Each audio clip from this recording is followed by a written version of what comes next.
शं वरुणः शन्नो भवत्वर्यमा शन्न इन्द्रो बृहस्पतिः शन्नो विष्णुरुक्रमः ॐ शान्ति शान्ति शान्तिः।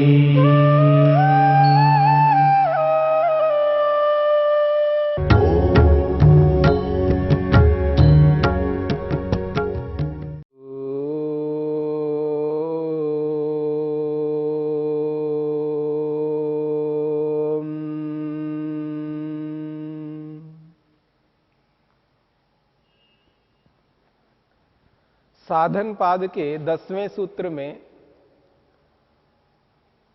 ते प्रतिप्रसव हेया सूक्ष्माः, इसके माध्यम से क्लेशों को जो दग्ध बीज भाव को प्राप्त हुए हैं उनको प्रतिप्रसव हेया कहा है, अर्थात अपने कारण में विलीन होने के साथ साथ मन, बुद्धि, ज्ञानेन्द्रियां, कर्मेंद्रियां, तन्मात्राएं, सूक्ष्म शरीर के 18 तत्व हैं। ये 18 तत्व अपने कारण में सत्व रज तम में विलीन होते हैं। उनके साथ साथ ये जो जले हुए भुने हुए चने के समान जो क्लेश हैं, जो अंकुरोत्पन्न होने में असमर्थ है, ऐसे क्लेश जो दग्धबीज भाव को प्राप्त हुए हैं वो मन के साथ साथ अपने कारण में ये भी विलीन हो जाते हैं। अर्थात मन जहां पर प्रलीन होता है, जहां पर अपने कारण में समा जाता है मन, वहीं पर मन के साथ साथ ये क्लेश भी समा जाते हैं। अर्थात जिन क्लेशों को हमने तत्वज्ञान से, प्रसंख्यान रूपी विवेक ख्याति से नष्ट किया है, भस्म किया है, जो भस्म के रूप में विद्यमान है, जैसे किसी को जला देते हैं तो राख के रूप में विद्यमान होता है, बहुत सूक्ष्म हुआ है। जैसे शरीर को जलाने पर राख हो जाता है, वो सूक्ष्म हो जाता है, ठीक इसी प्रकार से ये जो हमारे क्लेश है वो क्लेश भी प्रसंख्यान रूपी अग्नि से दग्ध हो जाते हैं, जल जाते हैं, राख के समान बन जाते हैं। ऐसे वो जले हुए क्लेश, भुने हुए क्लेश मन के साथ साथ अपने कारण प्रकृति में सत्वरस्तम में विलीन हो जाते हैं।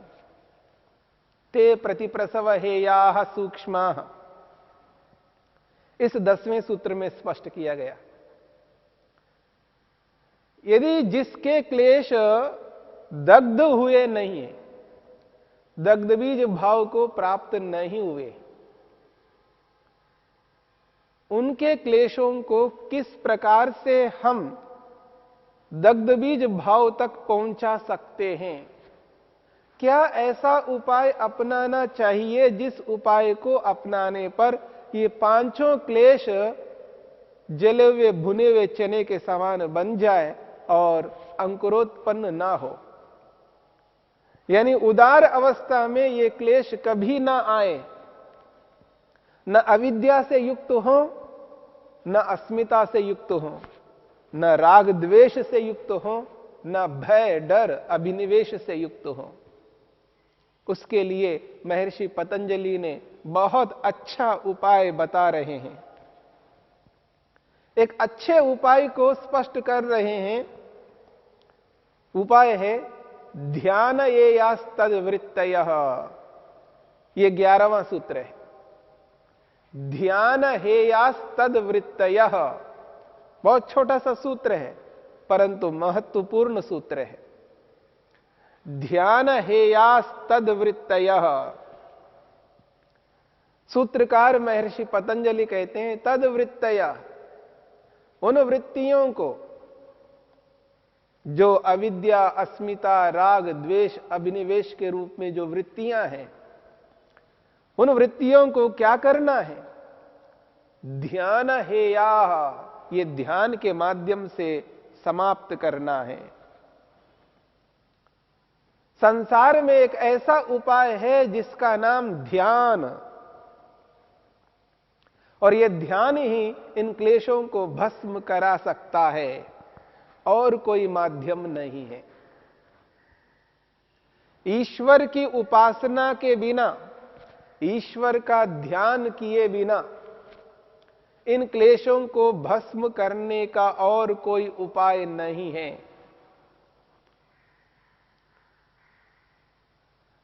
हम उस व्यक्ति के पास जाते हैं जिसके पास सामर्थ्य है, जिसके पास धन है, तो निर्धन व्यक्ति धनिक व्यक्ति के पास जाता है और उससे धन प्राप्त कर लेता है। बलहीन व्यक्ति, निर्बल व्यक्ति बलवान के पास जाकर के बल प्राप्त करने की चेष्टा करता है। जिस योग्यता को प्राप्त करना चाहता है, उस योग्यता को रखने वाले व्यक्ति के पास जाकर के उस योग्यता को प्राप्त करने की चेष्टा करता है। संसार में व्यापक रूप से हम देखते हैं। ठीक इसी प्रकार से जो क्लेश रहित है, जिसके अंदर अविद्या, अस्मिता, राग, द्वेष, अभिनिवेश नहीं है, ऐसे व्यक्ति के शरण में जाना है। ऐसा संसार में कोई नहीं है ईश्वर के अतिरिक्त। हमने साधन पाद में ये जो विचार किया जा रहा है, हमने जो समाधि पाद में जो विचार किया, समाधि पाद में परमपिता परमेश्वर को, उसके स्वरूप को समझने का प्रयत्न किया। समाधि पाद में परमपिता परमेश्वर को स्पष्ट किया है, उसके स्वरूप को बताते हुए, क्लेश कर्म विपाकाशयी अपरामृष्ट पुरुष विशेष ईश्वर। ईश्वर के स्वरूप को स्पष्ट करते हुए समाधि पाद में कहा है, क्लेश रहित है परमपिता परमात्मा। जिसके जीवन में क्लेश विद्यमान हो, वो मेरे क्लेशों को कैसे दूर कर सकता है? मुझ में जो काम, क्रोध, लोभ, मोह, ईर्ष्या, अहंकार विद्यमान है,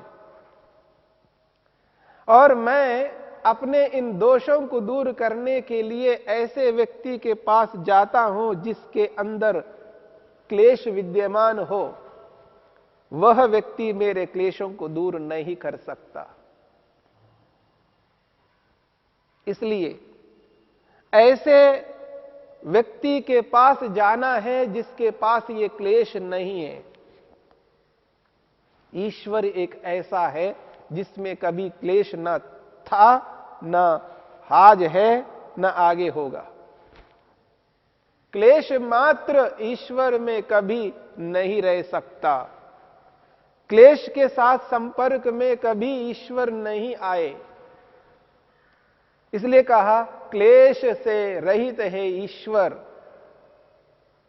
क्लेशों से युक्त कर्मों से रहित है, और उन क्लेशों से युक्त होने वाले व्यक्ति, क्लेशों से युक्त होने वाले के पास जाकर के क्लेशों को दूर करना चाहते हैं तो संभव नहीं है। इसलिए काम, क्रोध, लोभ, मोह, ईर्ष्या, अहंकार, इन शत्रुओं को दूर करना यदि हम चाहते हैं, हमारे जीवन में ये क्लेश ना रहे, तो एकमात्र उपाय है ईश्वर की उपासना, ईश्वर का ध्यान। इसलिए महर्षि पतंजलि कहते, ध्यान हेयास्तद वृत्तयः। ये जो वृत्तियां हैं, ये जो क्लेश हैं, इन क्लेशों को यदि दूर करना है तो ध्यान करना है।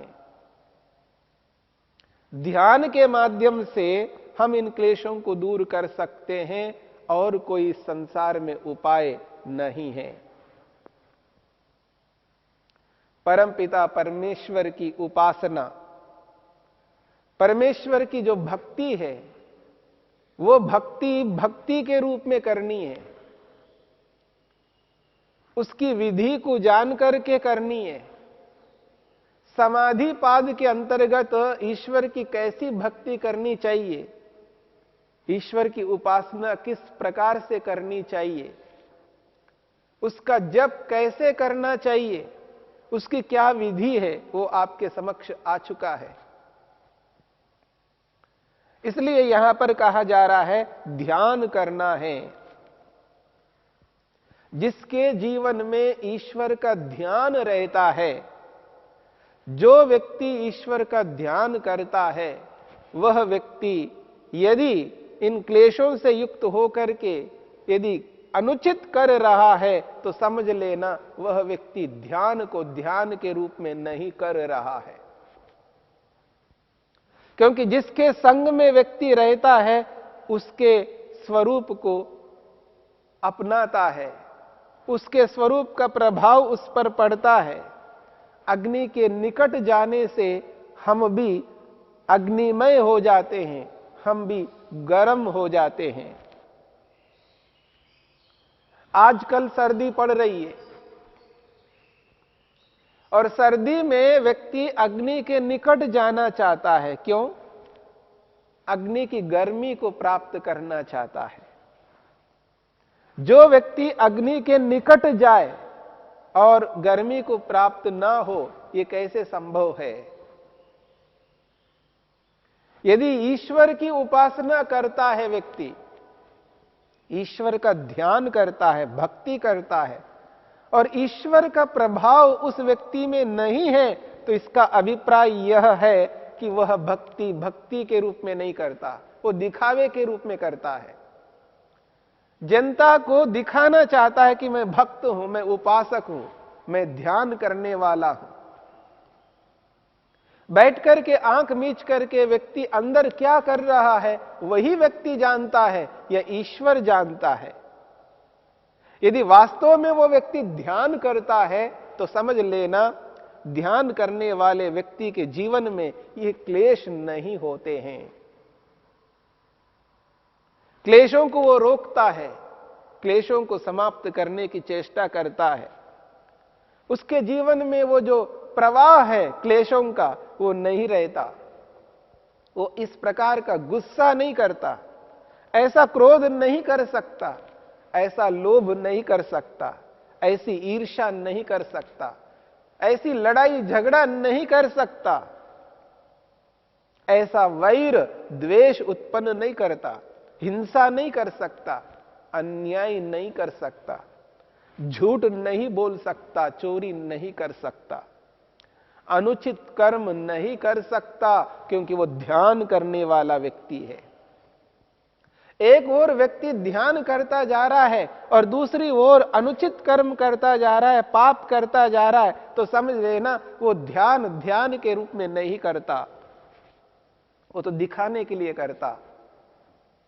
वो ये समझाता है कि मैं भक्त हूं, मैं ईश्वर का ध्यान करता हूं। ऐसा नहीं हो सकता। ध्यान करने वाले के जीवन में ईश्वर का प्रभाव अवश्य रहेगा, क्योंकि ईश्वर क्लेशों से रहित है। इसलिए ध्यान को ध्यान के रूप में समझ करके करना है, ध्यान की विधि को अपनाना है। तज्जपस तदर्थ भावनम तस्य वाचक प्रणवः। उस परमपिता परमात्मा का जो मुख्य निज नाम ओम है, जो प्रणव है, उसका जप जप के रूप में करना है और वो जप अर्थ भावना के साथ में करना है। यम नियमों का पालन करते हुए करना है।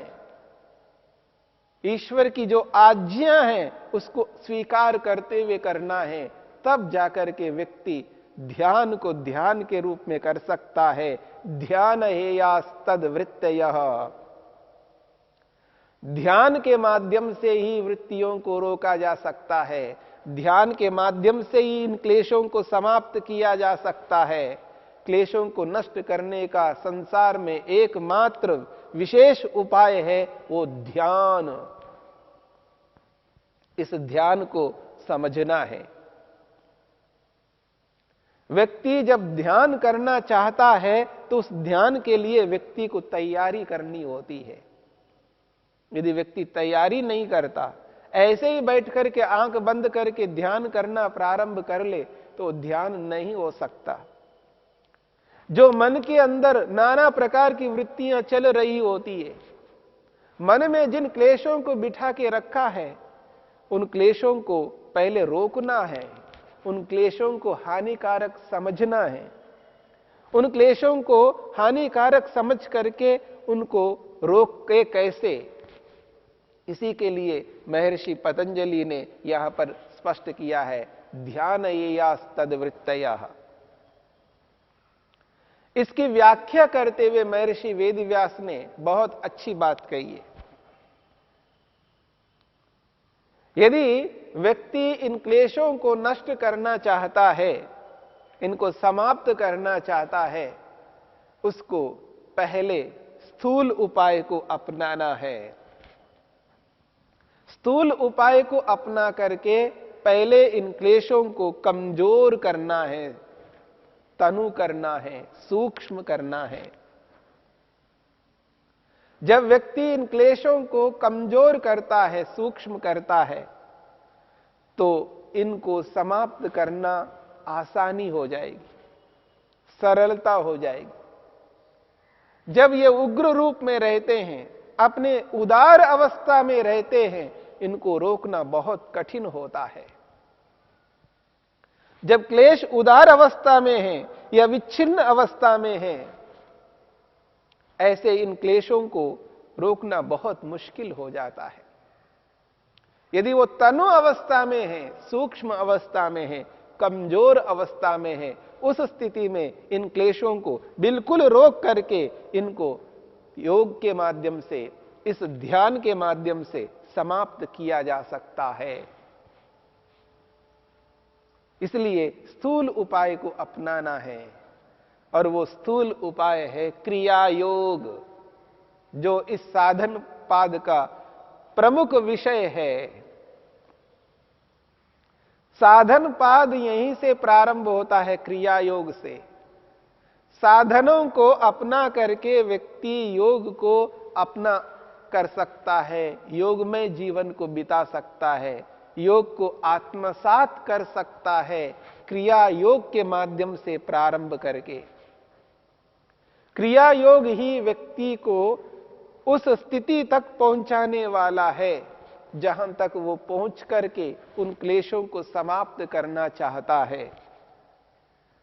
तो ये जो क्रिया योग है, इस क्रिया योग को अपना करके, अर्थात तप करता हुआ, स्वाध्याय करता हुआ, ईश्वर प्रणिधान करता हुआ इन क्लेशों को कमजोर करेगा।